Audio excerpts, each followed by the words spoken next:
Salam Patriot di Suara Patriot bersama Chandra Tua. Saudara-saudaraku, bangsa Indonesia yang saya cintai. Hari ini kita membuka lembaran gelap dari sejarah tirani Partai Komunis China. Setelah merebut kekuasaan pada tahun 1949, PKC tidak membawa kebebasan bagi rakyatnya, melainkan penindasan yang tak berkesudahan. Mereka menjanjikan tanah untuk petani, tetapi yang terjadi, jutaan pemilik tanah kecil dituduh sebagai tuan tanah feodal, ditangkap, dipermalukan, bahkan dieksekusi di depan umum. Reformasi tanah yang katanya demi keadilan sosial justru berubah menjadi ladang pembunuhan. Darah rakyat sendiri dijadikan pondasi kekuasaan partai. Lalu datang revolusi kebudayaan. PKC memerintahkan rakyat menghancurkan tradisi, merobohkan kuil, membakar kitab kuno, dan menyerang siapapun yang dianggap borjuis. Guru dipermalukan, cendekiawan dipaksa mengaku salah, keluarga dipecah belah. Anak melawan orang tua, murid melawan guru, rakyat melawan sesama rakyat. Nilai-nilai luhur China yang berusia 5.000 tahun dihancurkan seketika, digantikan satu hal, kebudayaan partai. Saudara-saudaraku, inilah wajah tirani komunis. Ia tidak hanya merampas tanah dan kekayaan, tetapi juga merampas pikiran, hati, bahkan iman manusia. Agama dilarang, kepercayaan kepada Tuhan dicap tahayul. Manusia dipaksa menyembah partai, bukan lagi menyembah Tuhan. Partai dijadikan ilahi baru yang menuntut ketaatan total. Dan untuk memastikan rakyat tunduk, PKC membangun penjara pikiran.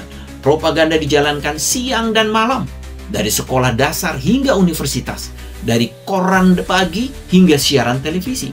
Pikiran kritis dihancurkan, suara hati dibungkam, kebenaran diputarbalikkan. Hasilnya, jutaan mati kelaparan akibat lompatan jauh ke depan. Puluhan juta lainnya kehilangan iman, budaya, dan arah hidup. Generasi demi generasi tumbuh dalam ketakutan dan kepalsuan. Mari kita jujur, inilah tirani paling kejam di abad modern. PKC bukan hanya membunuh tubuh, tetapi juga membunuh jiwa. Inilah bukti nyata bahwa komunisme adalah roh jahat, tak terlihat, tetapi merasuk, menghancurkan iman, budaya, dan kemanusiaan.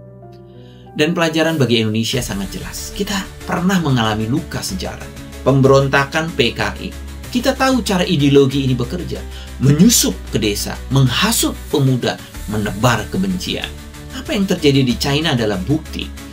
Begitu roh komunisme berkuasa, ia menghancurkan nilai luhur, memutus ikatan keluarga, dan menindas iman. Hari ini ancaman itu belum hilang.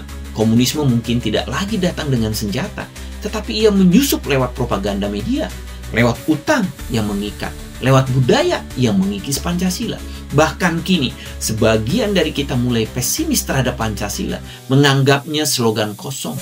Ini adalah tanda bahwa penjara pikiran gaya baru sedang bekerja. Betapa banyak generasi muda yang sinis ketika bicara Tuhan. Itulah indikasi roh jahat komunis sudah diam-diam merasuk. Saudara-saudaraku, bangsa kita berbeda. Indonesia lahir dari persatuan, gotong royong, doa, dan iman para pejuang. Kita tidak mendirikan bangsa ini dengan propaganda kosong, melainkan dengan Pancasila sebagai pemersatu. Maka pelajaran dari tirani PKC jelas.